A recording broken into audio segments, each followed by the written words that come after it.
Qarg'alar degan qo'shiq xalqimizni o'rtasida keng tarqalgan qo'shiq. Konsertlarda aytilyapti, tadbirlarda aytilyapti.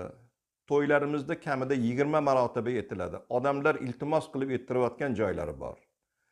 Lekin qarg'alarning tarixini o'rganadigan bo'lsak, bu qarg'alar Xorazmni lazgisiga o'xshab raqsga tushadigan, o'yin-kulgi qiladigan qo'shiq emas ekan. Qarg'alar farzandlaridan judo bo'lgan onalarning motam qo'shig'i ekan. 1875-yili xalq tilida Oq poshsho, kitoblarimizda Rossiya imperatori nomi bilan nomlangan, insonni boshchiligida Fon Kaufman degan qo'mondon O'rta Osiyoga yurish qilgan ekan. 29-avgust 1875-yili Qo'qon olingan. 8-sentyabr Marg'ilonga kirib kelingan. Marg'ilonni olish juda qiyin bo'lgan ekan. Ko'p Oq poshshoni askarlari qirilib ketgan. Marg'ilonni alp qomatli yigitlari, iymonli yigitlari, vatanparvar yigitlari oxirgi tomchi qoni qolguncha o'zini yurtini himoya qilishgan ekan. Oxiri Marg'ilonni qo'lga olganlaridan keyin odamlarga ibrat bo'lsin, keyin bunaqa qo'zg'olon bo'lmasin deb Marg'ilonga kiraverish yo'llariga dor qurdirib, 100 dan ortiq navqiron yigitlarni dorga ostirishgan ekan. Dorga osilgandan keyin o'ligini oldirgan emas. Shunda ogohlantirish bo'lgan. Qaysi bir odam dorda turgan mayitni o'ligini oladigan bo'lsa, uni o'rniga o'zini dorga osamiz degan shart qo'yilgan. Odamlarning ko'zini oldida farzandlari dorda osilib turgan. Bir oy turganmi, undan kamroq turganmi, qarg'alar uchib kelishni boshlagan. Qarg'alar sezar ekan. Marg'ilon xalqi osmonda qarg'a ko'rsa yugurib chiqib qarg'alarni haydar ekan.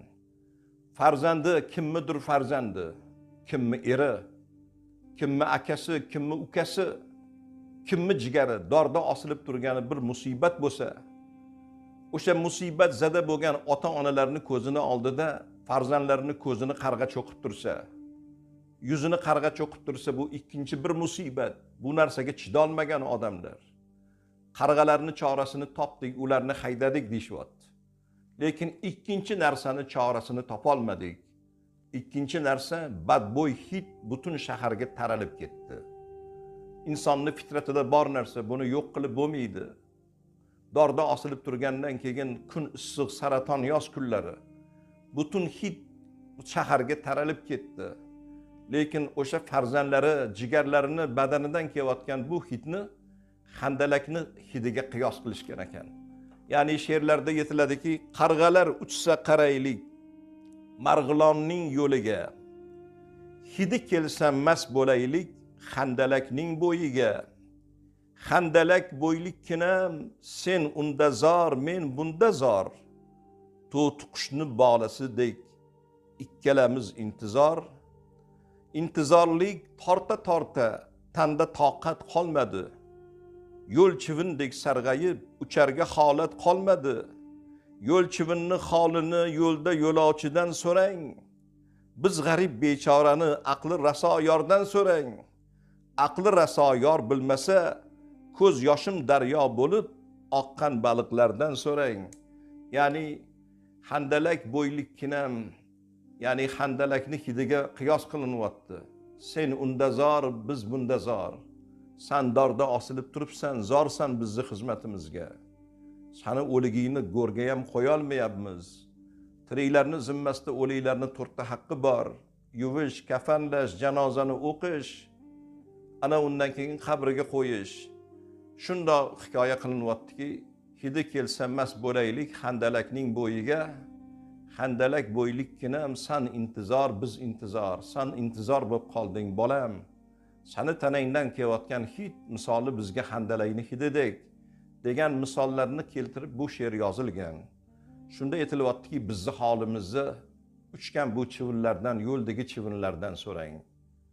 Aqli raso yordan so'rang. Aqli raso yor bilmasa, ko'z yoshim daryo bo'lib bu daryoda suzgan baliqlardan so'rang. Farzand dog'ida musibatni ko'tara olmay bizni ko'zimizdan qonlar oqdi.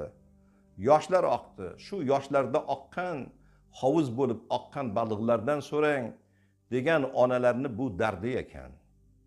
Ya'ni o'yinga tushadigan, osmonga sakrab sho'xchang bir o'yin ko'rsatadigan qo'shiq emas ekan.